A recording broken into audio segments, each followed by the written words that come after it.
In the chaotic apocalypse, hordes of zombies rampage everywhere. Yet a young man stands calmly above, watching the ruined city below.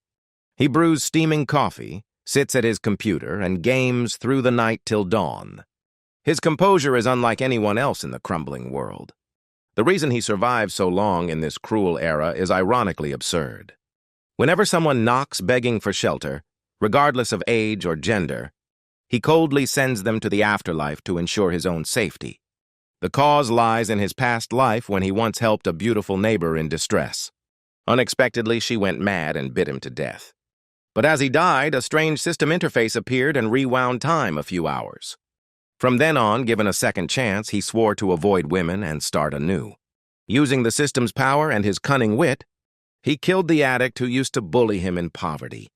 He also learned to use the system wisely at the right time. Gradually, he trained himself into a super survivor in this mad era. It begins with explosions and smoke as countless mutated creatures flood the world.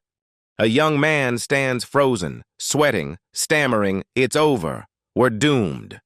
But it turns out his coffee wasn't sweet enough, so he calmly turns back inside, as if the chaos were a game. He then joins his gamer friends, battling online while they scream about real-world mutations. "Mom, what's wrong? Don't bite me, I'm the sniper. Damn it, let me destroy the tower first." He grumbles, "Are you guys insane? Even grade schoolers can't escape parental control so annoying." Sipping his unfinished coffee, he warns, "Hey, your girlfriend's beside you, right? Watch out, she might bite." The other pants, "How'd you know? You psychic? Yeah, she's biting." He looks down, still dazed, and mutters, "Baby, why'd you stop? Keep going." But the girl beside him has turned into a monster with 3 blade-like tongues, making him scream, "What are you doing?" The creature bites his sensitive spot without letting go. He howls, "Let go! Damn it, let go!" Yet still yells, "Prophet, push the tower," while desperately hoping for rescue. After the chaotic match, he leans back, sighing in relief. "Good, our team didn't fail, victory's ours." Suddenly, a pleading voice called from outside, "Lin Fan! It's me, Liu Weiwei, your next-door neighbor! Please open up!" In panic, Lin Fan slowly opened the door, but before he could speak, the girl frantically cried, "People outside have gone mad, biting everyone!" I dropped my keys and ran. "Your place is safe, right? You'll help me, won't you? Please, Brother Lin Fan." His eyes wavered briefly before he said calmly, "I can help, but first, close your eyes for a moment." Weiwei obeyed without hesitation, proudly showing her curves and smiling softly. "Thank you, Lin Fan. I knew you wouldn't refuse. I'll do whatever you ask." Instead of being tempted, Lin Fan calmly left a few mark-like patterns on her neck that would never fade. He said indifferently, "Done. I helped you. Now you won't turn into a monster that bites people." At that moment, the system chimed. Eliminated 1 potential mutant. +mod point. He ignored Weiwei, shutting the door like closing a short story. This cold act came from his future memories. His name was Lin Fan, not a prophet or hero, just a lonely interior designer. A normal, peaceful life like a still lake until disaster struck just an hour ago. Then he had once saved a desperate neighbor, only to be bitten to death when she turned monster. At the instant of death, the apocalypse survival system connected successfully, starting a new chapter for him. After resurrection, he opened the system panel. Name, Lin Fan, strength, moi, psmat, constitution, moi, speed, moi, points, kong. He thought, pmat point. So killing mutants earns rewards. Excellent. As he stepped out, his eyes met a woman's body being torn apart by a grotesque creature. Instead of fear, he watched calmly, as if choosing dishes from a menu. Before the monster could act, he swiftly sliced its head off with a kitchen knife, face blank as chopping carrots. "Relax, we're just neighbors." Testing the point system. The system displayed, eliminated 1 mutant, +mod point. Gazing at the intact woman's corpse, he sighed. With that attractiveness, more monsters will come. Still, she's a neighbor, I can't just ignore her. But safety first. He'll stay behind the door and swing occasionally. And so, in moments, the system nearly overloaded from constant activity. Kill, pulse point, kill, pulse point. Lin Fan farmed tirelessly, sweating yet murmuring, "Don't worry, Wei Wei. Helping neighbors is right. I absolutely won't." After finishing his hallway cleanup, Lin Fan returned only to realize, wait, where's Wei Wei? A thought flashed through his mind, making his forehead twitch. Could it be? She's been completely eaten? Things are starting to get out of control. He quickly shifted focus, glancing at the pile of mutant corpses he'd just farmed.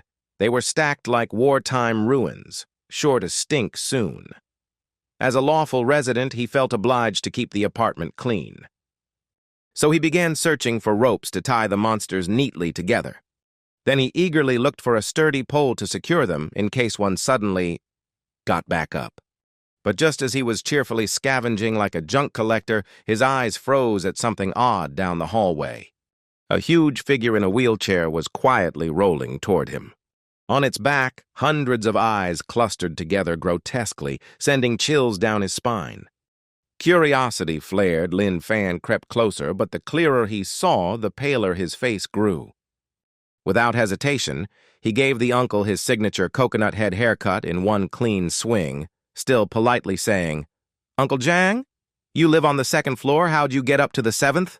Don't tell me. You came up here to lend me your wheelchair?"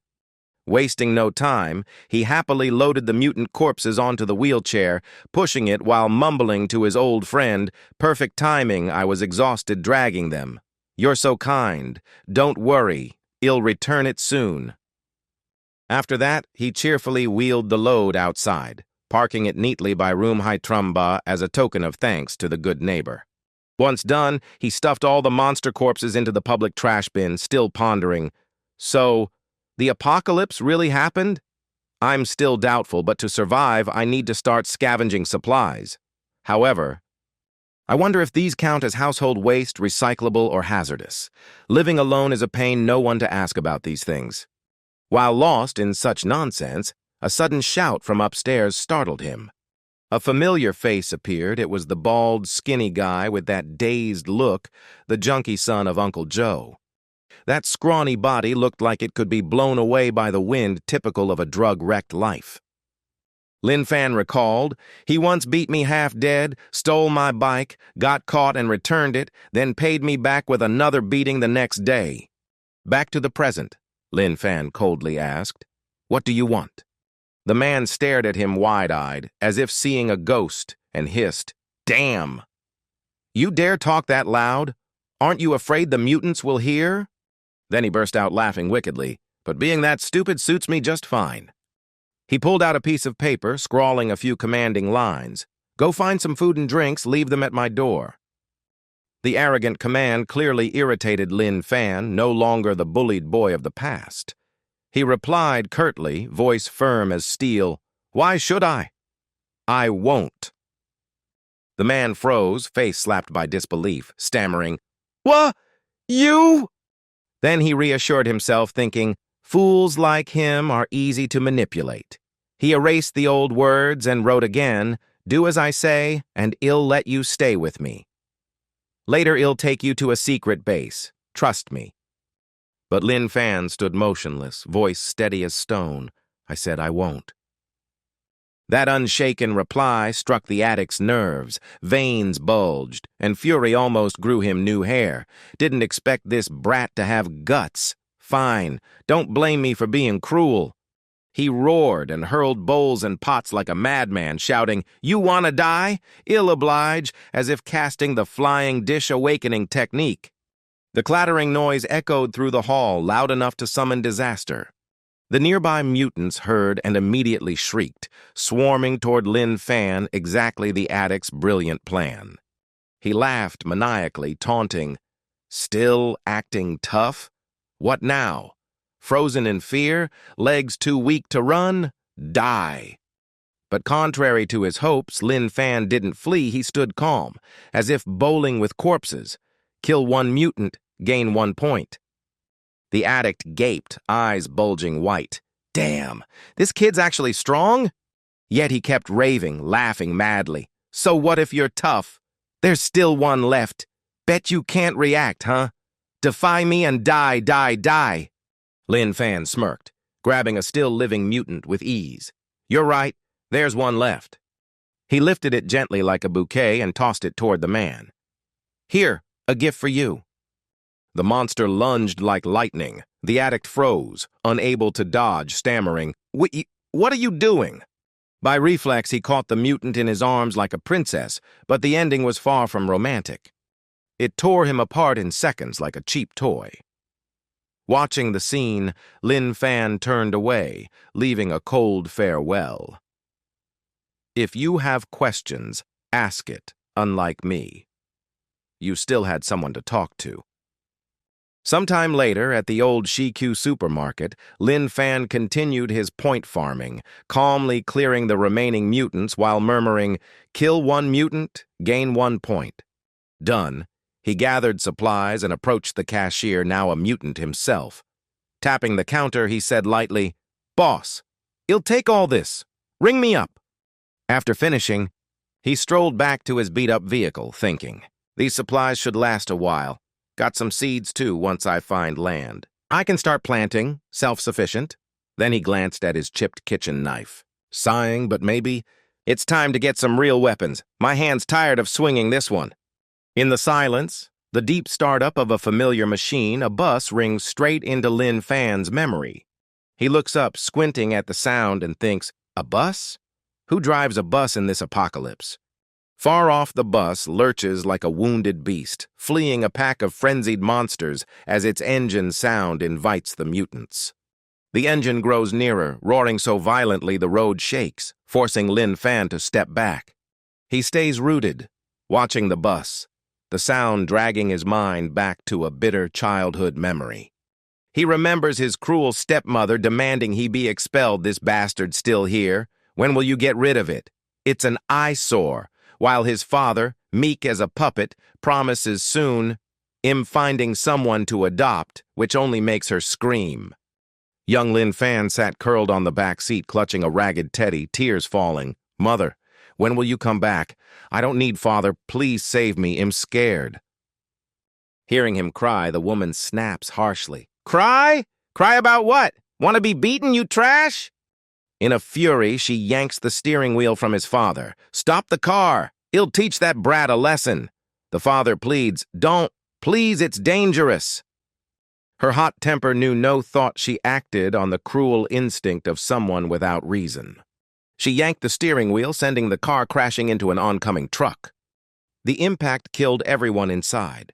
Only Lin Fan, the boy curled at the back seat, survived the wreckage. Back in the present, the old bus stopped before him and the driver bowed his head, sneering, Hey, idiot, want to get on? Then his tone turned mocking. If you don't get on, you'll be gutted, ha ha ha. Lin Fan stood motionless like a statue, gripping the bloodied, chipped knife, eyes empty. A bespectacled young man inside jumped up, panicked. Huang, won't you let him in? If not, the mutants I lured will kill him. The teacher said everyone must help. Before he finished, the driver's blade flashed. He slit the boy's throat coldly, sneering, Teacher? It's the end of the world. Who cares about teachers, you four-eyed bookworm? Blood spattered the window as the driver kicked the body out, saying icily, I've always hated you smart kids. Without a teacher to hide behind, I'll teach the rules. Even the talented must bow to the survivor. The older brother suddenly laughed and said mockingly, Since you're so eager, let me kindly send you to meet him in the underworld. After saying that, he dashed away like an arrow, leaving his classmate flattened on the ground. Before leaving, he still glanced at the car window, as if wanting to remember Lin Fan one last time. He noticed the fool carrying a kitchen knife and sneered, Is this idiot planning to fight mutants with a kitchen knife? Completely brainless. Even though it all happened in a flash, Lin Fan was frozen by the death threat, with only one thought left. No, I will never die. At that moment, his gentle mother appeared in his mind, smiling kindly and saying, My fam, when you become brave, bright, and kind, I will appear before you. Overwhelmed by emotion, he raised the dull knife, eyes blazing. I promised you, mother, I will become the person you wished for. Without hesitation, he hurled the knife straight at the roaring bus. Unexpectedly, thanks to sheer instinct, the worn knife struck the front tire like a deadly blow. As a result, the older man could only stare wide-eyed as the out-of-control bus crashed straight into a road sign before he could react. The violent impact flipped the bus, pinning the poor man under cold steel. In unbearable pain, he groaned, "It hurts. Someone help me. I don't want to die." In his final moments, he saw Lin Fan approaching on a bicycle and tremblingly reached out, pleading, "I was wrong, truly wrong. Please save me." Lin Fan looked down with pity and indifference, his calm voice saying, "No, you're not repentant, just afraid of death. That fear makes you think you've changed." He then smiled faintly and said, "Right, your friend has come to get you. He'll leave you two to reunite." That sentence made him panic and scream, "What do you mean? Who would come now?" But as Lin Fan rode away, he cried out desperately, "Wait! Don't leave me! Come back! Save me! I don't want to die!" Before his cries faded, the mysterious glasses-wearing student appeared behind him, leaned down, and blew an icy breath onto his face. In an instant, hordes of mutated creatures swarmed in, surrounding and tearing him apart. His screams vanished into the night. As for Lin Fan, after riding some distance, he stopped by the roadside. There he opened his personal system panel. Name, Lin Fan. Strength, Ba Moi Lum, superhuman. Stamina, Moi, standard speed, Moi, standard points, Kong. As he pondered, a clear female voice called from a high floor nearby. "Hey, young man, please wait a moment." The girl couldn't believe her eyes amid chaos and mutations. Someone calmly rode a bicycle in a London intersection. She wondered how such a person could survive so serenely, but quickly refocused on the urgent matter. Hearing the call, the young man instinctively looked up and gently asked what was wrong, then noticed the small girl beside her and thought, "Oh, another little one. Looks like she's starving." Soon after being invited up, Lin Fan entered without hesitation. As the door opened, the woman knelt before him, pleading, "Young man, I know this is asking too much, but please share some food. My husband is gone, and there's nothing left to eat. Just a little, enough for my daughter to fill her stomach." Hearing that, Lin Fan calmly took out some food from his backpack and said, "Then I'll sell you 2 pumpkins and a winter melon." The woman froze, stunned. "Sell? Even now when money's worthless? Fine, whatever you say." While trading, his gaze accidentally wandered inside the apartment. To his surprise, he spotted something gleaming like a treasure and asked, "Wait, that's—" The woman quickly handed it over. "My late husband bought this. He loved video games, so he got this replica. If you like, take it could serve as a weapon out there." Polite in words but quick in action, Lin Fan grabbed it at once. "How could I accept something so precious?" he said while holding it tightly. The woman smiled weakly. "It's fine. We won't use it anyway you need it more." Lin Fan left cheerfully, offering comforting words. "Thank you. Take care, both of you. I'll repay this kindness someday. If you need help, call me." The little girl whispered, "Mom, that man seems weird." Her mother sighed, half laughing. "No, dear, maybe it's us who are odd." Scene shift after leaving the building, Lin Fan admired the sword, swinging it proudly. "A divine weapon! It's modeled after the Shang Yun I Ying I saw online. Perfect for slashing mutants." As he still dreamed, a woman in a nightgown screamed from above and plunged down, shouting, "You wretch, die!" Mot trumba moi tam. Her body crashed at his feet, horribly broken and bloodied from the impact. Lin Fan froze at the nightmarish sight. "Mot trumba moi chin," a fat man's heavy voice boomed from above. "You stupid calf! I taught you so long and you still dared resist?" Mot trum bon moi. He inhaled deeply, sounding regretful for a lost item. "What a waste! When will I find one of such quality again?" "Mot trum bon moi mot." Lin Fan stood stunned. the woman's body marked by torture. Her eyes held utter despair, rage, and helplessness. Mot trum bon moi hai. The look matched the one his mother had given his father before they parted. She died choked with grievance, mouth agape, eyes bulging. Mot trum bon moi ba. Unable to contain himself, Lin Fan looked up toward the apartment and shouted, "Hey, why would you do such a thing?" Mot trum bon moi bon. The bald man on the floor was startled someone dared speak outside now. Unbelievable, someone's out? Have the mutants gone? Mot trum bon moi lam. He puffed up and roared down like a petty king. Who are you? You don't live here. This is my turf. I decide which girl to deal with. Mind your own business. Mot trum bon moi sao. Lin Fan felt alarm for the mother and child. He sheathed his sword, lifted the corpse, and decided he had to act, or they'd share the same fate. Mot trum bon moi bay. Without delay. He carried the body and counted floors toward the source 5th floor, where the foul aura came from. Mot trum bon moi tam, the bald man sneered, thinking Lin Fan more depraved. Why carry a corpse? Planning to play with it? Corpses can't moan, what a fool. Mot trum bon moi chin, he shouted threats that echoed down the corridor. Get out now or I'll lose it and you'll be dead. Mot trum num moi. Then he turned in, stubbed his cigarette, popped open a beer, gulped it, and snarled, what rotten luck end of the world and still run into idiots like this? Mot trum num moi mot, his mind fixed only on finding a new toy to vent on. He'd ransack other units later, women were just trash under his feet, free for him to do as he pleased.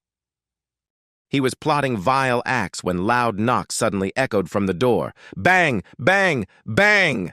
Startled but trying to sound tough, he grabbed a baseball bat and shouted, Who's there? What kind of knocking is that? A mutant? Nervous, he peered through the peephole, thinking if it was truly a mutant, he'd lose his only entertainment. But the instant he looked, his face turned white. The woman he'd just thrown down was standing there, staring at him with ghostly, lifeless eyes. The sight shocked him so badly he fell flat, babbling nonsense. Damn! It was all Lin Fan's plan.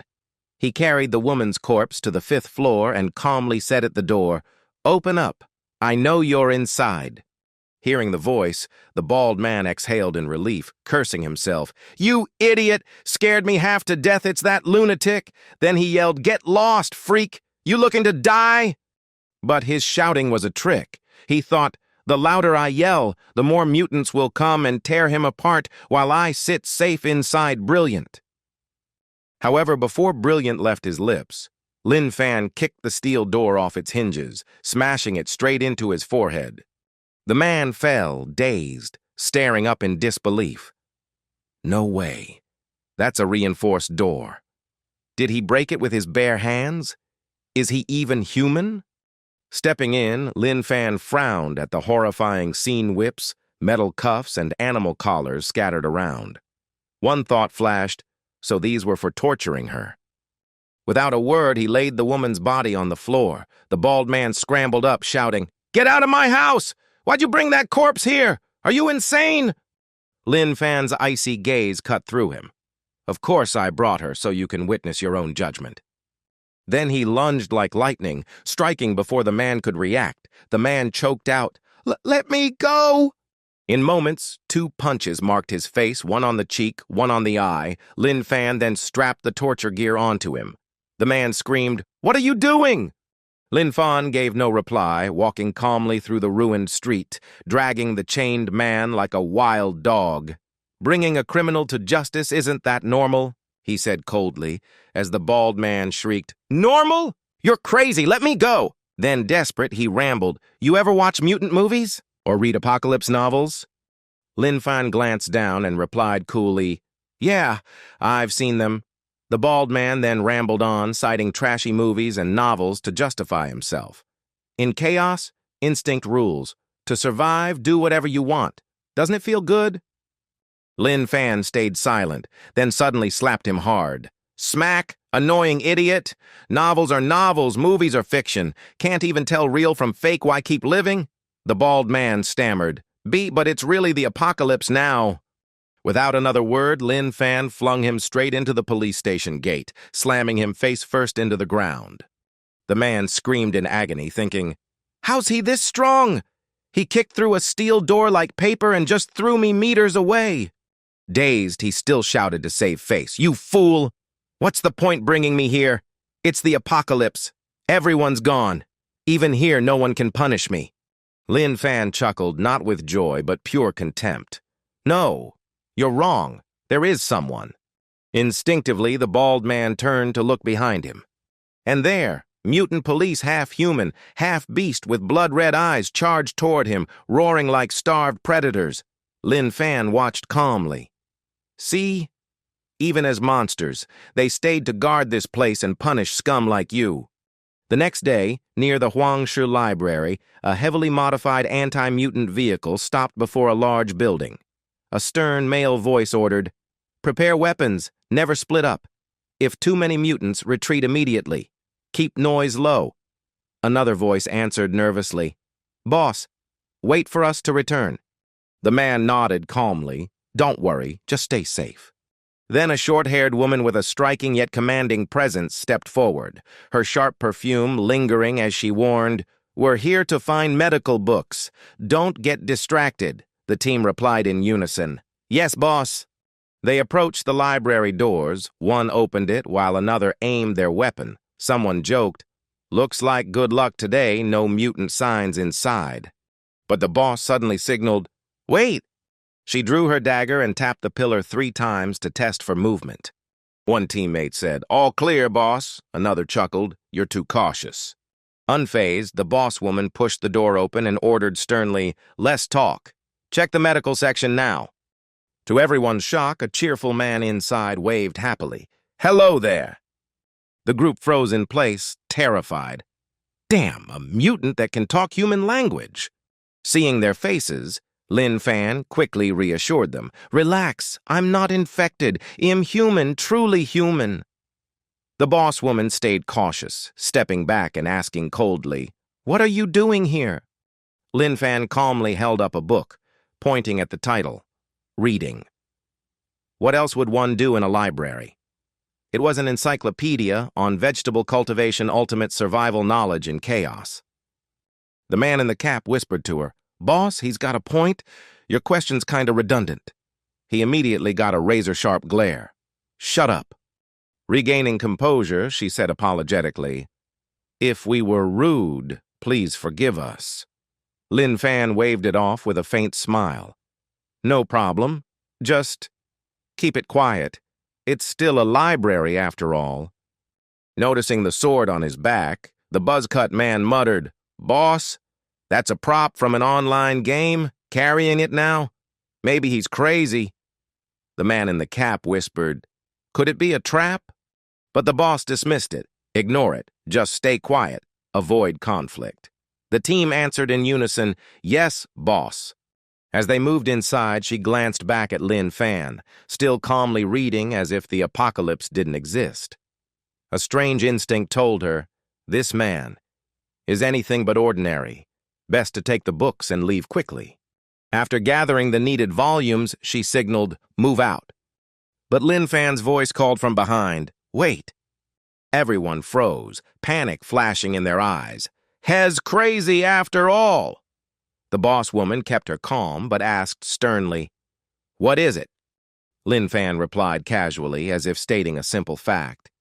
"You borrowed many books. You must register them. These belong to the public, not to individuals." The whole team went speechless. One muttered, "Bro, it's the apocalypse and you still want to register?" Another gawked, "What asylum did he escape from Qingshan?" Suspicious looks spread around. The boss tried to stay composed and gently asked, "Pardon me, but do you know what's happening outside now?" Thinking inwardly, I thought he was sane before. Clearly not anymore. Lin Fan calmly replied, "Of course, there are mutants out there biting people, but aside from that, nothing's really changed much." The answer froze the boss. "Are you sure?" The man in the cap couldn't help yelling, "Wait! Brother, are you sure you know what's outside, or have you been scared stupid? Fine, do what you want. We got what we needed. Everyone go their own way. No trouble. Agreed? Lin Fan smiled mildly. Don't be tense. I mean no harm. Just a reminder the outside is dangerous. People want to avoid trouble, right? Im Lin Fan. Aptat Bay Trombone. Unit Hay. Block Hay. If you're in danger, find me. Im Strong once handled Motrum Tam Moi mutants alone. His boast made the group sneer in unison. Huh? Suddenly, survival instinct kicked in and they bolted, stammering thanks. The thanks! If we're in danger, we'll find you. The boss thought to herself, clearly he's unwell. Let's run. Watching them disappear, Lin Fan muttered, puzzled. They left fast. Didn't even ask his name. He returned to the old chair, sat, and whispered to himself, all right, everything needs planning. To be self-sufficient, I must learn to grow vegetables. Scene shift underground in a secret desert base. Human voices echoed in the cold. Strange. Cellular activity in mutants rises slightly each day, one said. You mean they're evolving? Another asked. Possibly. The facility conducted mutant research. A bespectacled man asked, can we create an antibody? The professor shook his head. No. This virus is bizarre. No similar variants found. Another scientist pressed, have you heard of Zhongshu genes? The other paused. You mean these mutants are reanimated corpses living another way? Back on the surface, Lin Fan strolled the desolate streets, thinking, after a day at the library, I grasped basic agriculture. The empty space in the complex is perfect. His gaze swept toward a distant vacant courtyard.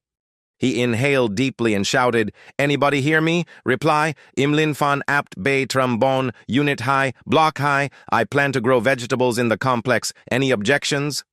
No human answer, only mutants suddenly burst forth, charging at him like starving dogs. More leaped down from high floors like predatory spiders.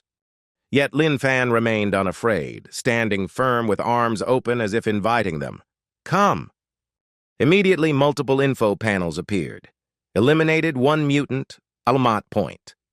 It turned out everything had gone as he planned. Now he could farm peacefully without fearing mutant attacks. To be sure, Lin Fan shouted again, hey, is anyone still alive? Hearing nothing, he nodded in satisfaction, believing no one would steal his crops. As he thought about self-sufficiency, his stomach growled. He decided to eat first and check on the mother and daughter. He ran back to their place, eating while saying, all fruits, vegetables, and meat in the supermarket have spoiled. I only found some turtles. Please, eat freely. The girl blushed and softly thanked him. She bowed slightly, voice hesitant and guilty. I know. No help comes without a price. You've helped us a lot, but my husband is gone. And if something happens to me, my daughter will... Before she finished, Lin Fan seriously asked, do you need my help? His immediate offer surprised her. She hadn't expected such quick, sincere willingness. After a pause, she blushed and stammered, I want to bring my daughter with you. Lin Fan calmly replied, you mean moving to my apartment complex? That's fine. It's old but cheap, about 1,000 or 2,000 yuan a month. I know an agent who can help. His answer left her speechless, looking like she had swallowed a lemon. Are we really talking about the same thing?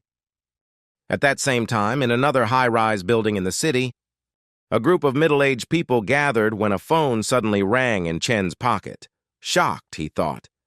At this time? Could it be the rescue team? Emotional, he answered with teary eyes, but the voice said cheerfully, hello, Mr. Chen. I'm calling about the house you sold through Xinfeng Realty. Is it available for rent? Instantly, his touched expression turned furious. Don't tell me it's that crazy Lin Fan again? Who jokes like this now? He hung up angrily, shouting about the ruined world outside. He slumped down with a sigh. The apocalypse came too suddenly. If this wasn't a high-end area with tight security, we'd be done for. Lately, people had gathered on the rooftop, hoping to see helicopters, but even the clouds wouldn't pass by. Suddenly, the phone rang again. Chen got furious. "Are you crazy? Get lost!" But a sad, familiar voice replied, "Chen, why are you scolding me? I just want to rent a house." Before the sentence finished, Chen hung up mercilessly. Lin Pham sighed, both disappointed and persistent. "People are so short-tempered now. Never mind. I'll call again." This time, as soon as he dialed, Chen roared, "You bastard! What do you want?" Lin Pham calmly replied, "Chen, I just want to rent a house. No need to overreact." Finally, Chen snapped and shouted, "Fine! Rent it then! I am on the rooftop, building No Bay, Phuong Tap International Zone. If you dare, come find me. Want to rent? Come." Hearing that, Lin Pham turned to the mother and child, smiling brightly as if completing a great task. He agreed. "Wait a bit. He'll go rent the house for you." The aunt stood frozen, completely confused by what had just happened. At the same time, on the opposite side, someone approached the man, called him Chen, and mockingly called him an idiot. Then the man slapped Chen's shoulder, dragged him away, and said, "Chen, come with me. I need to tell you something important privately." In a secluded spot, he whispered obscene words and planted dark ideas, saying their supplies would only last about half a month. Xiao looked at the others and calculated ruthlessly. 15 people total. 4 elderly, useless ones should be killed. Chen partly agreed, noting public murder would be hard, and food had been primarily shared by 2 old couples, worsening the situation. Xiao sighed, sought full authority, told Chen he'd handle it, and after removing the old men, they'd slaughter the remaining men and discard any unattractive women. All eyes turned to the girls in the group. Chen found the plan reasonable and felt a perverse excitement, thinking to keep only the pretty girls as offerings or for pleasure later. Meanwhile, beside Lin Pham, he played chase with the mutants, urging them on. "You're too slow, keep up. Without training, your body won't hold. System panel displayed. Lin Pham, strength bon moi, super strong. Stamina hai moi, quite strong. Speed moi lum, average. Score kong." Wherever Lin Pham passed, he drew stares. People glared. Some asked his identity. Others complained he dared to ride a bicycle slowly, and someone shouted to warn their group he was here. Suddenly, someone advised him not to overdo it, warning that riding a bike won't let him escape. After a stretch of cycling, Lin Pham decided to stop here. This was the Phuong Tap International Zone, and he was amazed by its grand scale, truly a luxurious residential area. He quietly looked back. The mutants had fallen far behind. Scene shifted to Xiao, who was gathering everyone and directing the plan. If all agreed, they should follow his lead, promising that by following him and Chen, they'd be well fed even in the apocalypse. At the same time, the elderly group sat huddled in a corner. An old man named Wang Zhongguo, a retired soldier, sat beside Gui Fen, a retired military doctor. She understood the young one's scheme and advised that since they were old and supplies were dwindling, hope should be left to the youth society needed them, and Wang reluctantly agreed. Opposite them was Ai Jun, a retired military industry expert, who exclaimed that Wang truly had a broad vision. Wang turned to his comrade with sympathy, thinking that after a lifetime of service he knew nothing else but devotion, wishing only for the young to survive and continue. At that moment, Ai Jun's wife, Liang Yan, a retired teacher, tapped his head. He sighed bitterly, blaming himself for making her suffer so long and asking if he still needed to suffer more. She softly replied, "Yes." Chen then praised Xiao Xiao, saying thanks to him everyone was quickly persuaded, and Xiao smiled humbly, claiming it was all due to Chen's leadership. Though Xiao outwardly acted benevolent, inwardly he plotted to kill everyone after the elders, ending with Chen Gang, so all supplies and beautiful women would be his. Just then, Wang stepped forward and declared loudly that the youngster's intentions were already exposed. Wang reassured that the elders had no desire to take supplies and advised the youths not to throw them downstairs, as that would scar them mentally. The elders preferred to go home and await death. An unattractive girl in the group protested fiercely, shouting they couldn't let them go, fearing they might open the safety door for mutants. Her words made everyone agree to throw the elders off the building. Suddenly, a knocking sound came from outside, along with a voice asking, "Chen, are you there?" When there was no response, the person outside introduced himself as the one who had called earlier and said he wanted to rent the house. Hearing that, Chen angrily yelled, wondering who the man was, thinking the rent talk was a joke, mocking how no one should care about renting in such times, and ignored the knocking. Unexpectedly, Lin Fan lost his temper and smashed through the door they had carefully secured. Lin Fan feigned innocence like an apologetic puppy and apologized, saying he didn't know the door was so weak. Xiao hurriedly whispered to Chen, scheming to say the place was for rent and then throw 4 elders downstairs to cause chaos so the renter would flee and lure the mutants away. Chen laughed slyly, agreed, and praised the man's cleverness and scheming. Lin Fan asked again who Chen was, then the man stepped out and calmly said, "Yes, the house is yours to rent. You may enter now." Lin Fan happily thanked him and handed Chen yuan, saying it was his recent wages, a bit short, but he'd transfer more later, leaving Chen puzzled whether he was truly foolish. Chen waved him off coldly, said fine, stay as long as you like, and urged him to leave immediately.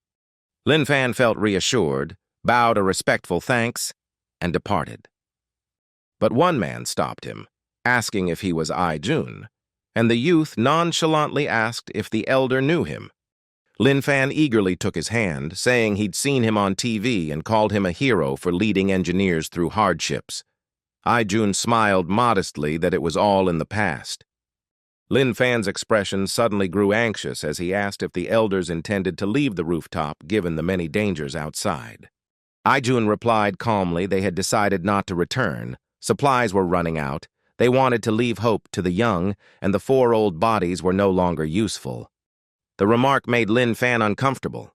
His gaze sharpened toward the elderly group. Those nearby instinctively backed away, sensing something unusual about the youth. Some shivered, deeming him not simple. Lin Fan then smiled gently and invited them to follow him to safety, promising protection and temporary rental help. But they all refused, thanking him and saying they'd only burden him. Undeterred, he insisted he could help, urged them to his apartment complex, and promised to arrange intermediary rentals for each. The offer left everyone stunned at the youth's unusually different thinking and behavior. Lin Fan hurriedly grabbed their hands, decisively telling them not to hesitate, and persistently led the group away. Suddenly, Chen lunged forward, shouting, "Wait, you—" but was immediately held back by Xiao, who coldly suggested leaving them be. Xiao quickly whispered to continue the original plan, saying things would go more smoothly if they stuck to it. Xiu planned that pushing the elders downstairs would cause chaos, lure the mutants to kill the stranger and those they disliked, a perfect scheme. Suddenly, golden beams rose from underground onto Lin Fan and the others, startling them while horror showed on their faces. Wang Zhongguo hugged Guifan, and the whole group looked up at the nearby apartment towers. On the top floor, people were clutching large potted plants and hurling them down. Xiao and Chen smirked and ordered them thrown hard to draw the mutants to bite those below. Wang, Guifan, and Liang Yan stood frozen in disbelief. Liang Yan suddenly screamed in trembling rage, accusing the youngsters of trying to crush their lives. Lin Fan's eyes went dark, and he said coldly, "No, they are far more disgusting than you imagine." The words choked the air. Wang, doubtful, asked if Lin Fan meant they were not only trying to kill them, but deliberately making noise to lure the monsters to tear them apart, and an old woman spat, "Beasts in human skin." Over the city, the sky turned a leaden gray. Below, countless bloodied corpses lay like an ancient battlefield, and Jun, thoughtful-eyed, at last asked if anyone noticed anything strange. His question made everyone look at one another. What were these mutant corpses? Could someone have created something capable of killing those fiends? Ling Yan snapped that he was being fanciful, but Wang suddenly frowned, raised a hand to stop her, and murmured, "Wait, could it be?" All eyes flicked to Lin Fan. He smiled benignly and replied that they should not look to him. He had no plan, couldn't subdue them, and earlier couldn't safely climb to the rooftop. The onlookers were stunned, not by his words, but by the fact that he alone had killed so many mutants. Scene shifted to the rooftop where people had thrown everything down to attract mutants, yet no response came. They shouted they'd thrown it all, while others froze, seeing the ground covered in mutant corpses. Chen Duo first didn't believe it, thinking it nonsense, but when guards pushed some aside for him to see, he calmly went to inspect. After a few minutes of observing, he cursed aloud, unable to hold back. Damn, it's true. Suddenly, Xiao appeared cold-faced, shoving a man off the railing to lure mutants. The man struggled, half his body dangling in mid-air. As the man fell, Chen Duo cried out in disbelief, calling Xiao's name. Xiao replied calmly, staring at him defiantly, and the air grew suffocating. A shout rose, "Stop throwing things!" Since the noise tactic failed, they decided on a bolder plan to use fresh blood to lure distant monsters. Hearing the vile idea, Chen smiled wickedly and praised Xiao. "Only your head could think of that, Xiao. Well done." Another flattered, "Brother Xiao, you're truly brilliant." The next instant, a heavy thud echoed, thump, followed by horrified screams. Blood splattered across glass and pavement, the stench turning faces pale. Stimulated by fresh blood, mutants swarmed in from afar like unleashed bees. Seeing this, those above laughed gleefully. One shouted, "Brother Xiao, your plan is genius. Let's see where those fools run now. I can't wait to hear their screams." Below, the people felt dread, realizing the mutants were actually being drawn toward them. Lin Fan turned to an old man nearby. "Sir, do you have a car?" The old man blinked, but answered, "I do in the garage, but why ask?" Lin Fan replied casually, "Good, because this poor bicycle can't carry everyone." No sooner had he spoken than he shot off like an arrow, calling back, "Drive to the spot I mentioned. I've got something to do first." The group froze in confusion. "Wait." An old man stopped him anxiously, saying, "Young man, go before the monsters break in. Well, hold them off. You must live. You're more useful than us. If anyone must die, it should be us." They all thought the youth was sacrificing himself, unaware he already had a plan. Madame Ai Quan was the first to realize it and scolded, "Why rush? That young man isn't foolish. He must have his own plan. He's no ordinary person. Just follow his lead and avoid trouble." Lin Fan suddenly mocked, "See? I told you these mutants never exercise, so weak they can barely survive." In front of him, a group of monsters struggled to break the door. He sighed. "I've been here for a while, and they just crawled over slow as turtles."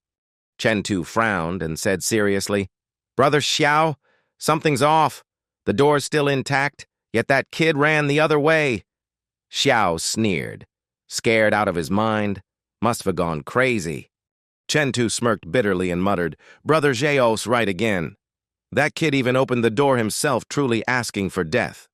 The young man sprinted like an arrow. Everyone nodded, of course. Even a fool can't fight survival instinct. Another added, "Brother Xiao really foresaw it." Then someone froze, eyes wide. "Wait. Brother Chen, something's wrong. The direction he's running looks like—" He couldn't believe his own words. The two turned to each other and shouted, "Holy crap!" Then stammered, "Holy crap! He's luring the mutants here." Sure enough, Lin Fan led a horde of mutants straight toward Chen Tu and Xiao, creating utter chaos. The others froze in shock, paling at the sight of him and the monstrous horde behind. Someone yelled, "Hey kid, what the hell are you doing?" But Lin Fan only tilted his chin and quipped, "Didn't you want to lure the mutants? I kindly brought them here. No need to thank me." Waves of mutants poured in, leaving everyone pale and paralyzed with fear. Chen Tu nearly jumped in fury, shouting, "Thank your damn grandpa!" The scene suddenly shifted to an old pink apartment block. In the kitchen, a woman's voice urged, "Hurry! Everyone wash your hands! Dinner's ready!"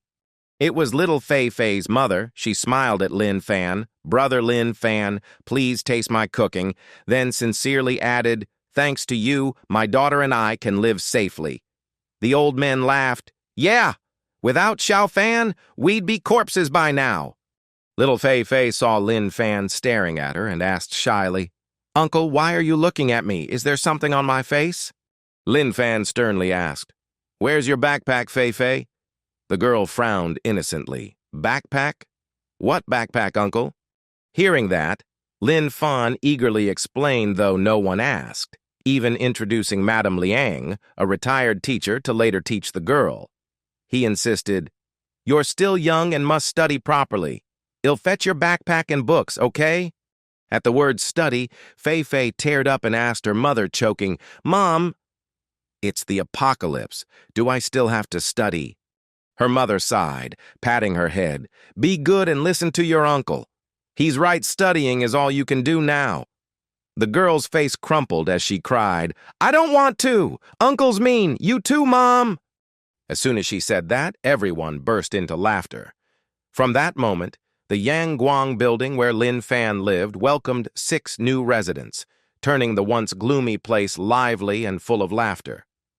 Lin Fan calmly stood up and said, "You all eat first. I'll take out the trash and fetch Fei Fei's books and backpack." The girl panicked and shouted, "No, Uncle! You'll become my enemy if you do that." As the sun sank behind the bamboo grove, gentle darkness draped the quiet house like velvet. The blue lanterns outside glowed softly, and faint stars twinkled above like silent notes in a night symphony. When night fell, the mutant creatures began moving to hunt, but before they could strike, a sharpshooter's bullet pierced their foreheads, killing them instantly. A young man in a black cap shouted triumphantly, "Only 2 of them easy as pie!" He assessed the area. It was mostly cleared, though some nearby shops might still hide danger. A short-haired woman told him to ignore the rest and shifted focus to supplies. After checking, she said they had food for about a week and enough water for now. What puzzled her was that the water plant was still operating odd, since it should have shut down long ago. Someone might still be alive there. While they were talking, a thunderous explosion erupted outside with smoke and fire drawing the mutants' attention. The woman gasped, "What happened out there?" The whole group, including the man in the cap, instinctively leaned over to look below. The leading woman's face turned pale as she cried, "Damn it! That explosion's attracting all the mutants nearby. Who's crazy enough to cause such a loud noise?" To their shock, a young woman around 18 or 20 was being chased miserably by a pack of mutants, screaming desperately, "Help! Someone please save me!" But at that moment, a massive arm swung down, smashing the girl's body to pieces like shattered porcelain. At the same time, a crazed roar erupted from the mutant named Ding Quang as he bellowed, "This area belongs to me!" The woman froze in horror, trembling as she whispered, That's a mutation? And so huge? Can they evolve?" Before the fear faded, a trash bin suddenly rolled into view, clattering mockingly, making her jump. A chilling thought flashed through her mind. Don't tell me there's another giant mutant? She squinted to look closer and was stunned it was Lin Fan, the slightly off guy they'd met days earlier. He was casually pushing a trash cart, face calm as if strolling in a park. When bumping into a mutant, he even apologized, "Oh, sorry, my bad." Then, shockingly, the mutants were blasted into the air as a game-like panel appeared. Lin Fan. Strength, Tam Moi, Extreme. Stamina, Bon Moi Lum, Super. Speed, Bon Moi, Super. Score, Hong. Lin Fan, unfazed, grinned and said to them like workout buddies, "Oh, you guys out for a jog too? Then let me lead the night run." He drew his sword as mutant roars thundered through the sky. The woman finally calmed down, stared, and muttered, "So, it's him?" The others were still stunned, muttering, "Am I seeing things? Looks like someone's running while pulling a trash cart." Then one shouted, "Boss! The mutants are being lured away. It looks like we're saved." At that moment, the black velvet night covered the sky, and the scene shifted to the Bokong supermarket. There, Lin Fan finally dragged the heavy trash bin into place, panting, "Here, done with the building's trash. Now I need to grab Fei Fei's backpack and books before finishing the dump." But from above, 4 burly thugs appeared, one in the middle shouting, "Hey, what the hell are you doing down there?" Lin Fan looked up politely and replied, "Is there a problem?" "My trash bin's full, so I came to empty it, and by the way—" But before he could finish, they cut him off, laughing mockingly. "Did you hear that? He said he came to dump trash in the apocalypse." What a character. Must have lost his mind. Trust me, this guy's an idiot. Even as they mocked him, Lin Fan stayed calm and said evenly, "Isn't taking out trash a normal duty? Mock me all you want, I won't change. A good person must stay firm. If you need help, just ask." One of them burst out laughing, tears streaming as he sneered, "Are you really that dumb? We're living comfortably here and you ask if we need help? You're insane. Believe me, if I shout once, the mutants will come and tear you apart." But Lin Fan simply waved goodbye like to an old friend, left the trash bin, and walked away casually. Oh, goodbye then. His calmness enraged them, one cursing, "That lunatic. He's mocking us, isn't he?" So they schemed with vile intent. "Let's lure the mutants here. I want to see that idiot run for his life. We're on the 2nd floor, totally safe, unless those freaks grow wings." Then they started yelling wildly like escaped monkeys, making as much noise as possible to attract mutants. Yet after all the screaming, everything fell eerily silent, no response, no sound at all. They stared blankly at each other. "Don't tell me! This area's cleared of mutants?" Another snapped, "No way! They're everywhere! Wait! Where the hell are they?" At that moment, from below, Lin Fan's calm voice rose. "Don't rush! There! Almost here." With that, he turned away, disappearing quietly as if he'd never been there. His words made one of them explode in anger, shouting, "You idiot! What the hell did you just say?" Another stammered, "Who knows?" Their faces showed the true cruelty of those who treated human lives as toys.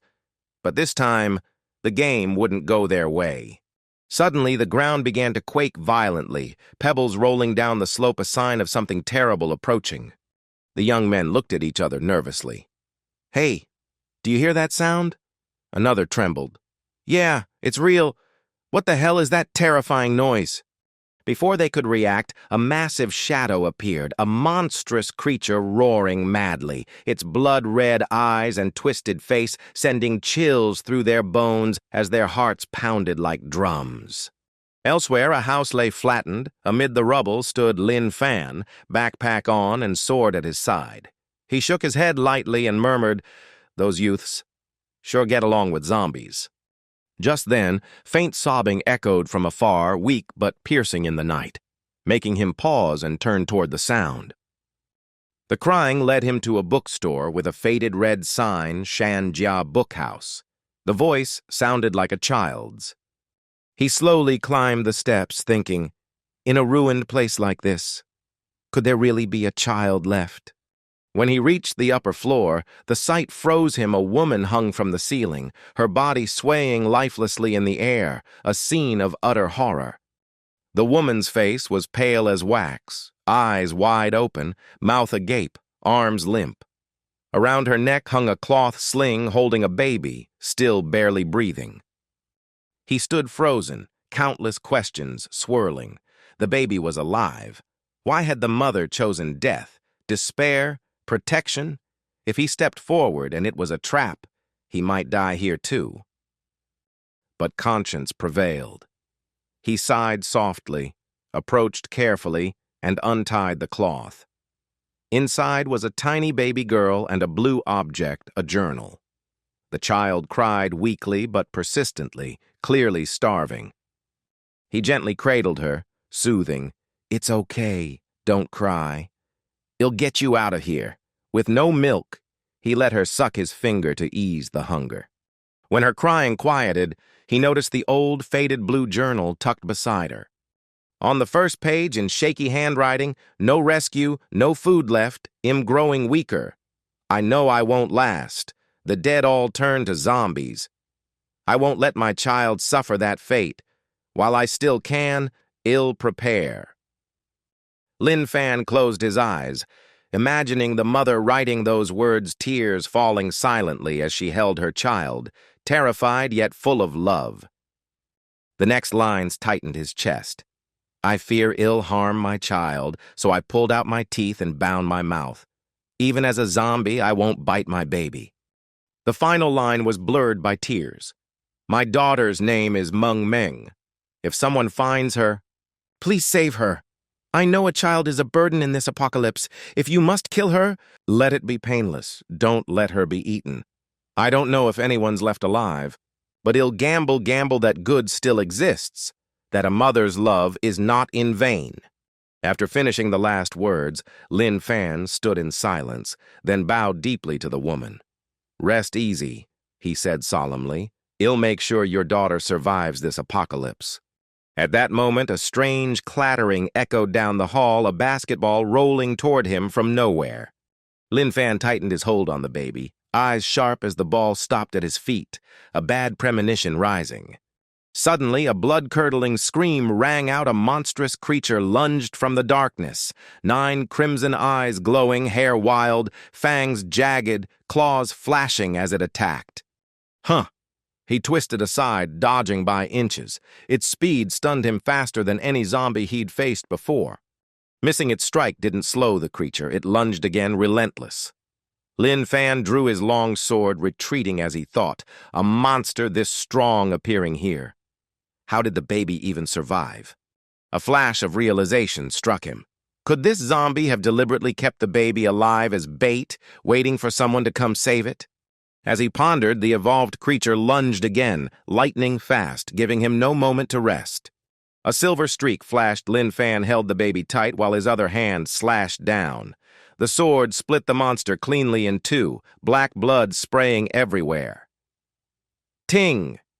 System prompt, evolved speed, zombie eliminated, plus B points. The baby slept soundly in his arms while Lin Fan frowned. What's going on? I've never met a zombie this intelligent. He looked at the corpse, where a glowing crimson gem shone in its forehead. His eyes lit up. Wait! I'm in a bookstore. He smacked his forehead. Of course, this zombie studied hard and evolved through knowledge. Truly, knowledge is power. Relieved, he finally exhaled. He casually wandered the dusty shelves, rummaging through books. Since I'm here anyway, might as well grab some test papers and exercises for Fei Fei. She's such a studious kid, she'll cry tears of joy when she sees these, he muttered while packing the books neatly into his backpack. The scene shifted to a cracked, barren desert. Deep underground lay a hidden high-tech base glowing with cold light. In a lab, an old bald professor with a white beard and thick glasses stared at the crimson crystal just delivered. Sweat beaded his forehead as he stammered, This was found inside an evolved zombie's brain? A woman beside him answered firmly, Yes. That zombie was unlike any we've seen. After we killed it, we examined the body and discovered this crystal. The professor nodded, brow furrowed, eyes dark with calculation. Tell me everything in detail. The woman reported seriously, Yes, sir. The first shot was fired from the south using a CS LR-35 sniper rifle. 1 bullet hit directly in the head. The shooter was NG, an elite operative in full ambush mode. But what happened next stunned the whole team. A blinding flash pierced the zombie's forehead, its skull exploding, yet it didn't die. The monster charged like a demon, clawing toward the base, forcing the squad to concentrate fire to the south. Bullets riddled its skull until it was completely shattered. Only then did the creature roar one last time before collapsing, blood splattering across the battlefield. The woman continued gravely. Before, 1 iron strike to the head could kill a zombie. But this time, even a bullet through the brain wasn't enough. Unbelievable. Meanwhile, the professor stared at the glowing red crystal. eyes filled with obsession. The professor nodded, eyes fixed on the crystal. It seems they really are evolving into things that don't die even when their heads are blown off, like demons in human skins. The woman solemnly, only Longong and Yinhe bases inside the country are still contactable, but zombies keep mutating. Professor, can we still save the world? Well, I have a somewhat naive idea, the woman whispered, making the professor raise an eyebrow in surprise. She carefully proposed. I once read zombie novels saying evolution crystals in zombie brains grant supernatural power. Humans absorbing them can evolve. Could this red crystal be like that? She asked, glaring at the glowing sample. The professor's face froze into a question mark. Zombie novels? You're suggesting that as a possibility? Scene cuts to a ramshackle high-rise. A woman peeks from a window and whispers, "Is there someone outside?" She squinted down at the street full of wandering undead and muttered, "Heavens, people still daring to walk out there?" At that moment, Lin Fan suddenly turned, his gaze sweeping toward the window where she hid. The woman went pale, clamped a hand over her mouth and whispered, "Oh no, he saw me. Could it be the idol I once obsessed over, Su Xiaoxiu?" Lin Fan, for his part, blinked in surprise. There are still living people. Then the roar of an engine sounded from afar, catching his attention. A sleek luxury car slowly pulled up near the ruins of the United Nations headquarters. 418 voices barked, "Move your ass! Hurry up or you're dead!" Clearly a gang from the Huangshu region. Lin Fan waved cheerfully, "Hello there," while thinking to himself that the stench of blood on them was overpowering. 420, the gang in the car, gaped. No way. Someone's actually alive out here, surrounded by the undead and still walking. Should we deal with him? 21, but the leader cautioned, "Not yet. Keep quiet and avoid the zombies. Remember, this is boss's mission. If we don't get what he wants, we're dead." The others nodded in agreement. 422, the driver glared at Lin Fan and schemed nastily to tie him to the car and drag him so the zombies would tear him apart. 423, before they could act, Lin Fan happily ran up to the car, startling the driver, who snapped, "What are you doing?" "Bontrum hi, moi bon," Lin Fan, smiling awkwardly. "Nothing much, just came by to say hi. By the way, what are you guys doing here?" The driver, still stunned, stammers that he nearly fainted and asks how Lin Fan was over there a moment ago, but is now standing in front of him. The others turn and ask in surprise if the kid is still here and what he's whispering with that guy.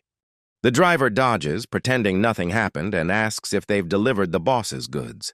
One of them throws a red bag into the car arrogantly, saying if they have this stuff, they won't starve. A curious man asks how the kid survived alone outside. Lin Fan replies naively that he talks to zombies to calm them, and if they don't listen, he draws his sword. The reply leaves them dumbfounded, wondering if their hearing is bad or if he really talks to zombies. At that moment, another man coldly raises his gun and points it at Lin Fan. He threatensly asks the kid if he knows what the gun is. Lin Fan remains calm and says the four of them went in there to steal guns, right? The man snaps angrily that stealing his head in the apocalypse, there's no polite distinction. Before dying, they'd beg, not stand and lie like Lin Fan. Before he finishes, Lin Fan strikes. A sword flash severs the gunman's arm and blood sprays. "Sorry," Lin Fan shrugs. "I'm so used to cutting zombies I forgot you're human."